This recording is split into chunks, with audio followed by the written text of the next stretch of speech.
បាទសូមគោរពឯកឧត្តមលោកជំទាវអ្នកអង្គការអស់លោកស្រីដែលកំពុងតែទស្សនាเพจសមាគមគ្រួសារភ័ក្រមង្គលហើយបាទថ្ងៃនេះគឺនៅកន្លែងទីតាំងចាក់ដីសាងសង់អគារសិក្សាសាលាអប់រំពិសេសនៅខាងស្ដាំដៃខ្ញុំនេះគឺអេកកំពុងតែរៀបចំដាក់លូបាទកន្លែងដាក់លូនេះគឺកន្លែងនេះយើងធ្វើខ្លោងទ្វារសម្រាប់ចូលសាលារៀនអញ្ចឹងខ្ញុំសូមពៀវនាវទៅកាន់សប្បុរសជនទាំងអស់មេត្តាចូលរួមឧបត្ថម្ភបន្តក្នុងការចាក់ដីដូចជាទិញលូដើម្បីដាក់នៅខ្លោងទ្វារខាងមុខនេះហើយនឹងសាងសង់របងបាទដើម្បី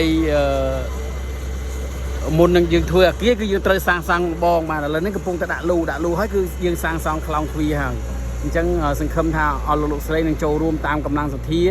ជាថវិកាក្តីជាសម្ភារៈក្តីបាទសម្ភារៈហ្នឹងមិនថាគ្រឿងសំណង់ជាឥដ្ឋឬក៏សំណង់ខ្សាច់ថ្មអីអាចចូលរួមបានតាមកម្លាំងសទ្ធាបាទឥដ្ឋ5ដុំក៏យក10ដុំក៏យកដែរឲ្យតែអស់លោកស្រីចូលរួមបាទម្នាក់បន្តិច4 10ដុំ4 10ដុំទៅក៏អាចសាងសង់រួចដែរបាទហើយសម្រាប់លបងជុំវិញយើងសរុបឥដ្ឋទាំងអស់20000ដុំបាទព្រោះយើងធ្វើកម្ពស់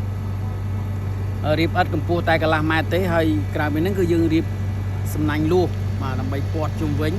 បាទឲ្យចិត្តហើយតមកយើងធ្វើអគារសិក្សាឆាប់នៅខាងមុខនេះផងដែរបាទហើយតែអាស្រ័យលើសប្បុរសជនចូលរួមឧបត្ថម្ភតាមទឹកចិត្តបាទហើយឥឡូវនេះ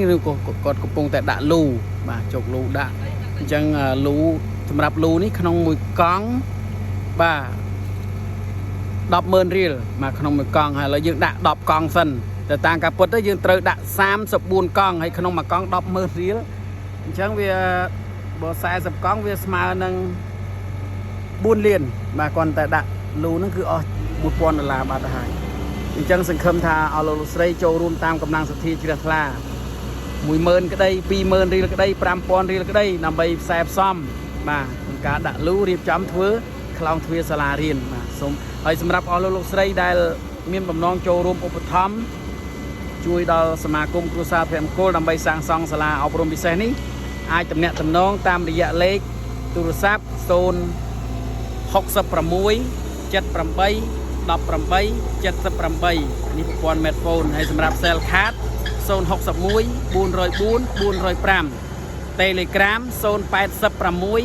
78 18 78បាទហើយក៏សូមជូនពរទៅដល់សប្បុរសជនទាំងអស់ដែលតែងតែចូលរួមឧបត្ថម្ភជួយដល់សមាគមគ្រួសារភ័ក្រមង្គលនេះ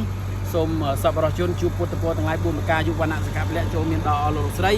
សូមសំប្រកបទៅដោយសុខភាពនិងបញ្ញាទាំងអស់គ្នាហើយគ្រប់ជាតិបាទសូមអរគុណ